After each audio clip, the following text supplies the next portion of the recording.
y'all. Welcome to Lunar Tarot. This message is for the collective, meant to be found in divine timing. So just know that when this video comes across your feed or you stumble across it, it is meant for you. And if you haven't already, please go ahead and hit that subscribe button. That way you don't miss out on any future messages.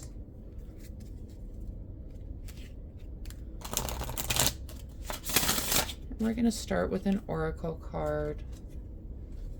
And we get Iris. She who changes. Transformation, change, enchantment. What a beautiful card. Okay. It might be time for some changes. I am filming this right before the full moon for January.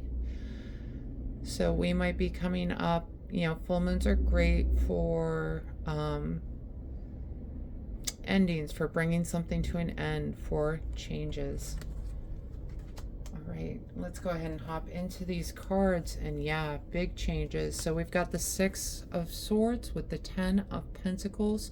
Six of Swords is that card of moving on to calmer shores. You can see they're huddled up. They don't have practically anything in that boat with them. It's just whatever's on their back, but they are moving to calmer shores wherever they are going.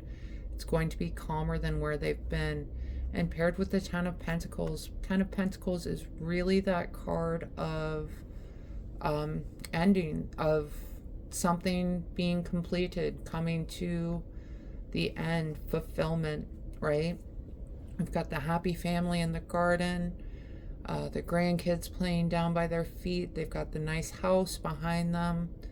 So I feel like you're moving on to calmer shores, and it's really going to bring in, Pentacles are a great suit for stability and abundance. I feel like that's what you're chasing after, is the stability. Right, and the next card we get is Death and Three of Pentacles. Death really is a card of transformation. You know, we already got a transformation card, right? So this is just kind of confirmation. Something is transforming, a change is coming about, there is an ending coming about. And paired with the Three of Pentacles, you know, Three of Pentacles, it can be a card of teamwork. It can also just be a card of kind of perfectionism, of drafting. You can see we're working on it down here, and we're coming up to this draft, and we're going over to this draft, and really they're trying to put the finishing touches on it so that it is absolutely 100% perfect. And this perfectionism, this might be the energy that you are moving out of, right? Sometimes people get so caught up in trying to make something perfect that they never actually get anything out, right? What I'm getting is like someone who's writing something and they keep going through draft after draft after draft, and it's just not perfect for them. I feel like that's the energy that you really kind of need to let go of, and understand that not everything, it has to be perfect, and just because it's not perfect in your eyes doesn't mean it's not perfect in someone else's. Right? And that's where this kind of teamwork energy is coming in. They are working together to try to get to this final project. So it might be time to reach out and ask for some help in this area. Right, and the next card we get, King of Pentacles and the Chariot.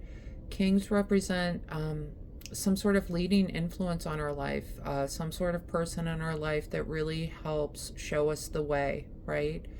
And Pentacles are really concerned with earthly matters, money, health, wealth, and abundance. And paired with the Chariot, you know, Chariot is usually fast-moving victory. It can also just be a card of kind of, it's learning how to get to that victory. It's that path to victory. And I feel with these two together, this person is going to be coming in, could be a Taurus, Virgo, or Capricorn, male or female, it doesn't matter. It's more about the energy of the card, but someone coming in kind of trying to show you the way. And I love that with this Chariot card, we've got this way, that way. They're coming in to show you which direction you need to be focused on. Okay, and that's where, you know, we talked a little bit about bringing in that outside person just to give their opinion to show you which direction you need to be going in. All right, and moving on, we've got Queen of Swords with the Four of Swords. Queens are more of like an intuitive guiding influence on our lives. Swords represent ideas, intellect, language. Could be a Gemini, Libra, Aquarius. But I feel like this person is trying to guide you, and it could be you coming through this card, because the message of the Four of Swords is rest, relaxation, self-care, recharging. So this Queen of Swords, they're encouraging you to maybe mull it over, to think about it. You know, swords, again, the card of ideas. So encouraging you to spend some time thinking about what your best path forward is, right? Right, and the next two, we get the Devil with the Three of Cups. The Devil he can be a card of vices. He can be a card of kind of, you know, the things that don't serve us, the things that tempt us. Can also be a card of attachment. And being paired with the Three of Cups tends to be a card of reunion, of celebration. You can see they're holding their cups high in the air. They are celebrating. The Devil with the Three of Cups in this position, I feel like this is really encouraging you to get back to lose this attachment of self, of working on everything by yourself. Get back to this teamwork energy. Understand that outside opinions are valid and something worth listening to sometimes. I feel like the Devil is really encouraging you to get out of your own head. Get out of your comfort zone when it comes to sharing your work. Okay? And we're going to talk bottom of the deck real quick, because you started off with the Six of Swords and you're ending with the Six of Swords. And it's paired with the Wheel of Fortune this time. Wheel of Fortune is, you know, it can be a card that talks about cycles and chance, right? Sometimes it turns in our favor and sometimes it doesn't. You know, earlier in the reading when we got Six of Swords paired with 10 of Pentacles, I feel like this is the shore that you're going to. I feel like the Wheel of Fortune is turning in your favor. And Six of Swords, it's moving on to calmer waters. So this ending that's coming about, this kind of way of thinking that you have, I feel like you are going to be able to move through this energy with the help of some outside influences, some guidance. You know, we do have the King of Pentacles, the Queen of Wands Queen of Swords showing up, and those are going to be guiding, helpful influences on this journey. But ultimately, I do think you are moving on to something better with this Six of Swords showing up, especially twice, right at the beginning, right at the ending. And really, when the same card shows up twice in a reading, it's kind of the universe saying, yeah, this is what I said, this is what you need to pay attention to.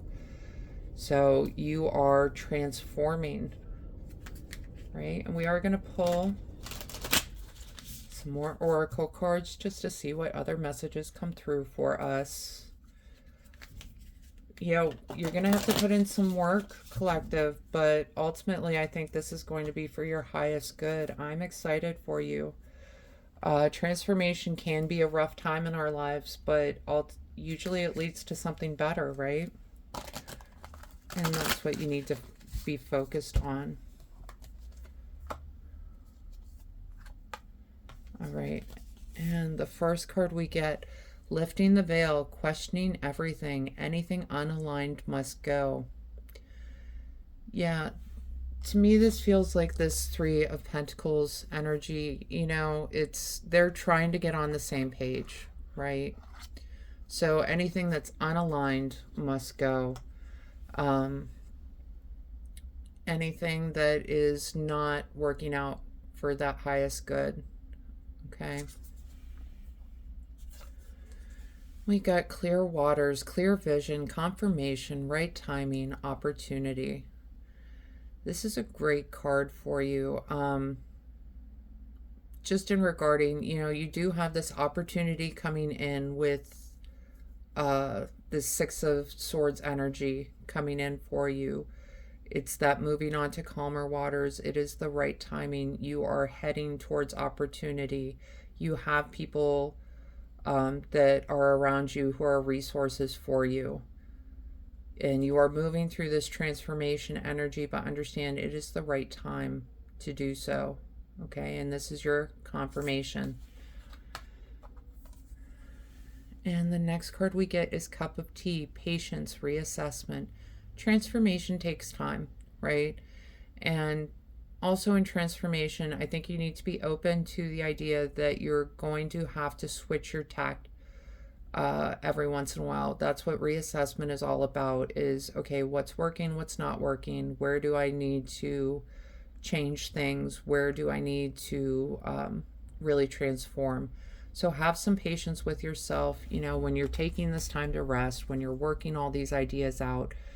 Have some patience with yourself, and just try to detach yourself when you're reassessing, is what I'm hearing, is try to be objective rather than emotional. Okay. And we got mortar and pestle, integration, subtlety, thoroughness. Integration, I feel like, is going to be the key word with this. It takes time, right, to integrate new parts of ourselves when we go through this transformation. So that's really where the patience is coming in. But you are transforming. Now it's about integrating this new self moving forward. Okay? All right, collective, that is the message I have for you today. I hope it helps bring some clarity and understanding to your experience. If today's reading resonated with you, go ahead and let me know down in the comments, leave a like, and hit that subscribe button. That way you don't miss out on any future readings. Other than that, I just want to say thank you so much for being here with me today for this, and I hope you have a wonderful day.